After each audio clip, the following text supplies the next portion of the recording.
Okay, so I got the braces trimmed a bit and clamped in position because they moved over a bit, and this one especially, and as well as that one. Have moved largely under the tapered part there. I also trimmed off the corner underneath this bracket so that it was a little easier to put in.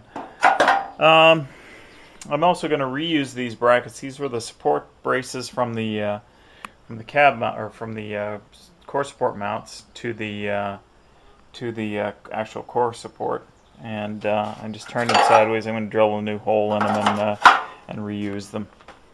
So, but this one here, I'm going to have to split this one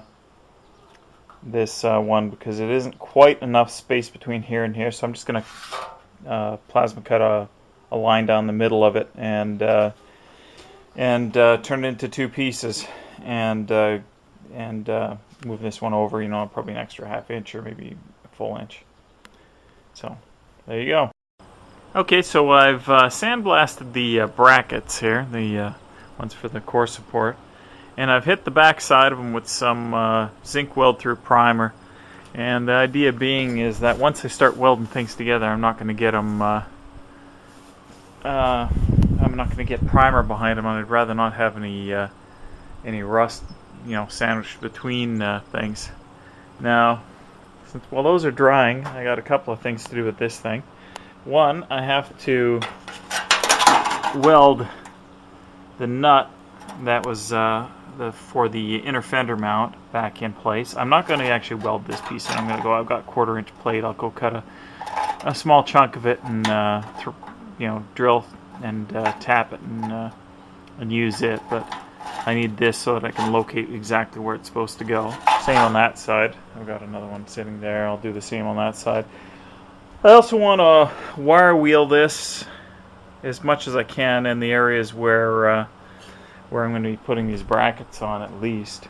Probably everywhere. I might as well do everything on the inside. The other side I'm not so worried about, but this side I should try and do. And then these areas that are covered up will also hit with some zinc weld through primer. Now, I still have another thing to do. I've got to move this core support mount over, as well as that one has to be moved over. And I'm just trying to decide if I'm actually going to move it, or if I'm just going to weld some bracket in place and then put the cups back on. Actually, I wonder where I put those cups, because those also have to be sandblasted as well. They're sitting over here. Anyways, so I've still got that to do. I think I will not try and cut those out and move them. That's just too much like work. And I think I'll just build up a spot here. I'll find some tubing, and I'll cut it down to the point where it's approximately the height I want it to, and I'll just weld it to the deck or the bottom part of this core support, and I'll do the same on that side, although that's going to be a little bit harder because this one here,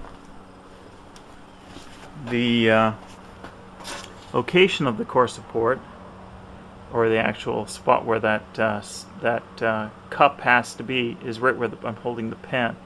Now that one's not that close to this mount hole that it's going to be a problem, but this one is supposed to be going here. And as you can see, it's almost overlapping that hole. Now all that has to go on this side of it is a carriage bolt and a small metal plate.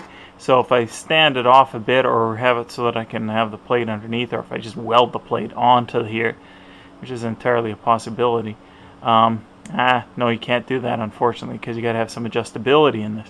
So in any case, if I build that so that it stood off, maybe just weld it to the bottom part down here and to the top part up here, or to the brace that I'm going to have here. This one, whichever one of these is the one that's going to go here, I might weld it across that as well. Anyways, I'm going to get to it. I can talk for hours about this because then I'm not working, but then I'm not getting anything done. Okay, I decided to try and use the plasma cutter. I've used it to cut 1/4 inch plate before, but not the cheap Chinese one. Smiley Tools. Didn't do too bad job. Not too huge a kerf. A little bit of a coarse cut, but that's more me not holding a steady pace. This is saw cut ends, so they look a lot neater.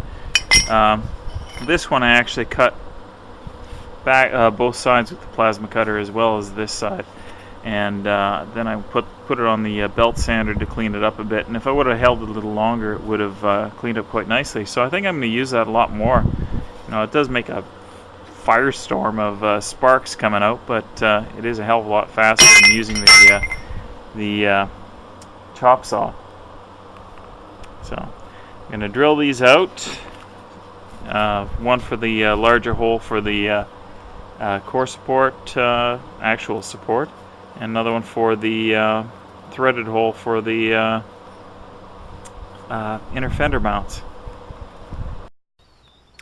Okay, so I've wire wheeled the back of the core support, cleaned it up a little bit. I'm going to weld up some of these spots that are kind of a little off like that, and that, you know, and then I'm going to hit any of the covered up parts with some of the weld through primer. Any of the parts that will be covered up by this parts here, and then I'm going to weld it together. I will not be priming it yet. I might put a coat of primer on it, but only one, because I know I've got to do some other work on it. Like I've got to put in some captive bolts for the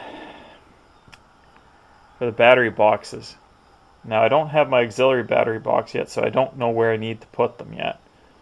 And the original battery box, I'll need to put. Actually, which side am I on here? Yeah, that'd be on the other side. I need to put them just above the light housing, so I can't prime that yet. Or I mean, I can't fix that point yet. Anyways, I'm gonna weld up some of these holes, hit it with a little bit of that high build primer, and then put these things in. Okay, so I just had a couple of frustrating minutes TIG welding up some of these marks along here, and I couldn't figure out why I was having such a hard time. I was fully, applying full power via the foot control to TIG up these holes, and normally that would just blow right through. Well, here's a hint. When you have one of these multi-tool machines, make sure that it's set to TIG and not to cut.